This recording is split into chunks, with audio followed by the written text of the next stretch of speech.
One of the most well-known facts about Minecraft selectors is that @e is incredibly laggy, but there's no way around it. You have to use @e if you want to target multiple entities. Something else that's probably shared among the community is that @n is probably the weirdest or most useless selector even. It was added the most recently and blatantly advertised as a replacement for specifically @e commands that use limit equals 1, sort equals nearest. So go into your data packs and replace all that with @n, I guess. But then I noticed something kind of weird about @n. If you put it in an if or a less command, it functions the exact same way as execute if unless @e. To demonstrate this, I have 3 iron golems over here. One has the dinnerbone name tag, the others do not. So execute if entity @e dinnerbone will always return positive because there is an entity that has the name dinnerbone. But replacing this with @n will also give you a positive. That shouldn't work, right? Certainly it should only work if this one has the name dinnerbone. There's no way to fix this besides adding distance onto the command and getting really close to the entity that you're actually trying to test for. Oh, I'm sorry.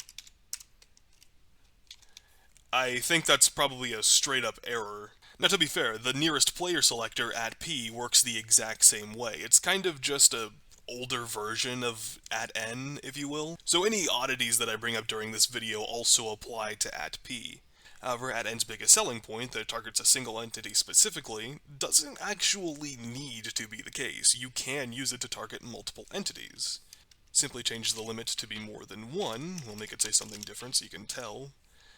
And now you can see that it targets both husks. You can do the same for the iron golem. And now we'll just get rid of the type and change this to something ridiculous like 999. So now we can see that literally everything around us is saying yo. It's like some kind of nightmare. So as you can see, that's basically just an @e command, but it doesn't use @e. Using a debug profiler, we can see that this is way more efficient than using an @e command, especially in a ticking file or, you know, anything. Obviously, again, you don't need the limit for execute if @n commands, but for commands where you're specifically detecting for multiple entities, this is just way better for performance. So why does this work? Well, as I'm sure you already know, @e makes a huge list of every loaded entity before making it smaller based on any parameters you add. @n, though, only makes a list of one entity, and then makes that as big as it needs to be based on the parameters you give it.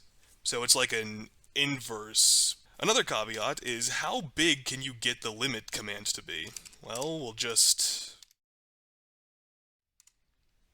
Okay, so 2.147 billion, I think, 483,647. That is the maximum amount of entities that you can reach with this limit. Now, obviously, @e does not have a limit. So if you ever need to target more than this number of entities, @e is your best friend. And as I alluded to earlier, you can do this to replace @a. There's not really much of a reason to, but if you have a server with a huge player count, while I'm making a video like this, Mojang, can you please fix your hitboxes?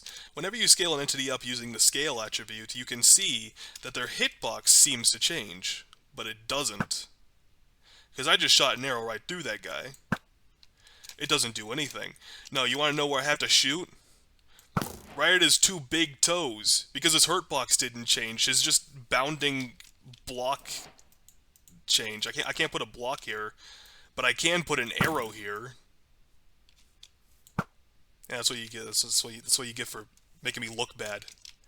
So if there was just some way to change the actual hurt box of an entity through like an attribute or something, so I could shoot him in the face and it would actually do something, I would really appreciate that. Okay, bye.